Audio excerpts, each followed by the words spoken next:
ರೇಣುಕಾಸ್ವಾಮಿ ಕೊಲೆ ಕೇಸ್ನಲ್ಲಿ Darshan and gang ವಿಚಾರಣೆ ಎದುರಿಸ್ತಾ ಇದೆ. ಸಾಕ್ಷ್ಯ ವಿಚಾರಣೆಯ ಆರಂಭದಲ್ಲೇ ರೇಣುಕಾಸ್ವಾಮಿಯ ತಾಯಿ ತಂದೆಯನ್ನ ದರ್ಶನ್ ಪವಿತ್ರ ಗೌಡ ಪರ ವಕೀಲರು ಪಾಟಿ ಸವಾಲಿಗೆ ಒಳಪಡಿಸಿದ್ದಾರೆ. ಈ ಮಧ್ಯೆ ಪವಿತ್ರ ಗೌಡಗೆ ಮನೆಯೂಟಕ್ಕೆ ಕೋರ್ಟ್ ಅನುಮತಿ ಕೂಡ ನೀಡಿದೆ.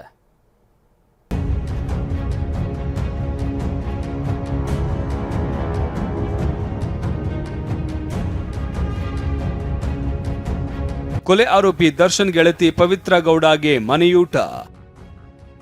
ಮನೆಯೂಟ ಕೇಳಿದ ಡೆವಿಲ್, ದರ್ಶನ್ ಪರ ಪಾಟಿ ಸವಾಲು.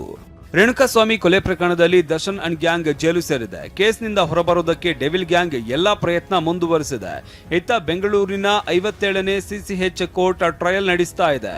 ನಿನ್ನೆ ಇಡೀ ದಿನ ರೇಣುಕಾಸ್ವಾಮಿ ತಾಯಿ ರತ್ನಪ್ರಭಾರನ್ನ ಪಾಟಿ ಸವಾಲಿಗೆ ಒಳಪಡಿಸಲಾಯಿತು. ಎ2 ದರ್ಶನ್ ಪರ ಹಿರಿಯ ವಕೀಲ ಸಿವಿ ನಾಗೇಶ್ ಪಾಟಿ ಸವಾಲು ಆರಂಭಿಸಿದ್ರು. ವಿಡಿಯೋ ಕಾನ್ಫರೆನ್ಸ್ ಮೂಲಕ ದರ್ಶನ್, ಪವಿತ್ರ ಗೌಡ ಸೇರಿದಂತೆ ಉಳಿದ ಆರೋಪಿಗಳು ಹಾಜರಿದ್ರು. ಇವತ್ತು ಕೂಡ ದರ್ಶನ್ ಪರ ಹಿರಿಯ ವಕೀಲ ಪಾಟಿ ಸವಾಲು ಮುಂದುವರಿಸಲಿದ್ದಾರೆ.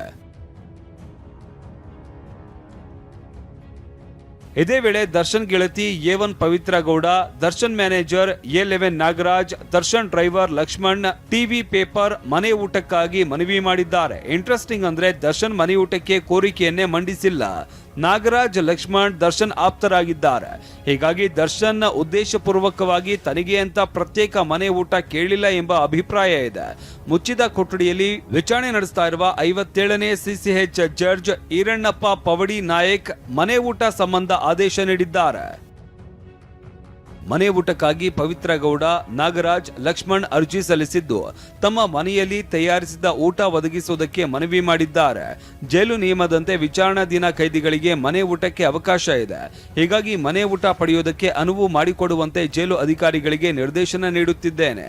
ದರ್ಶನ್, ನಾಗರಾಜ್, ಲಕ್ಷ್ಮಣ್ರನ್ನ ಅವರ ಪರ ವಕೀಲರು ಭೇಟಿ ಮಾಡಿ ಪಾಟಿ ಸವಾಲಿಗೆ ಸಂಬಂಧಪಟ್ಟಂತೆ ಮಾಹಿತಿ ಪಡೆಯಲು ಬಯಸಿದ್ದಾರೆ.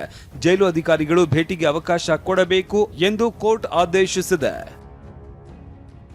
ಶತಾಯಗತಾಯ ಕೇಸ್ನಿಂದ ಬಿಡುಗಡೆಯಾಗೋದಕ್ಕೆ ದರ್ಶನ್ ಅಂಡ್ ಗ್ಯಾಂಗ್ ಸರ್ವ ಪ್ರಯತ್ನ ನಡೆಸ್ತಾ ಇದೆ. ಪಾಟಿ ಸವಾಲಿನಲ್ಲಿ ಬರುವ ಉತ್ತರಗಳು ದರ್ಶನ್ ಭವಿಷ್ಯ ನಿರ್ಧರಿಸುವುದರಿಂದ ಎಲ್ಲರ ದೃಷ್ಟಿ ರೇಣುಕಾಸ್ವಾಮಿ ತಂದೆ ತಾಯಿ ಮೇಲೆ ನೆಟ್ಟಿದೆ. ರಮೇಶ್, ಟಿವಿ9 ಬೆಂಗಳೂರು.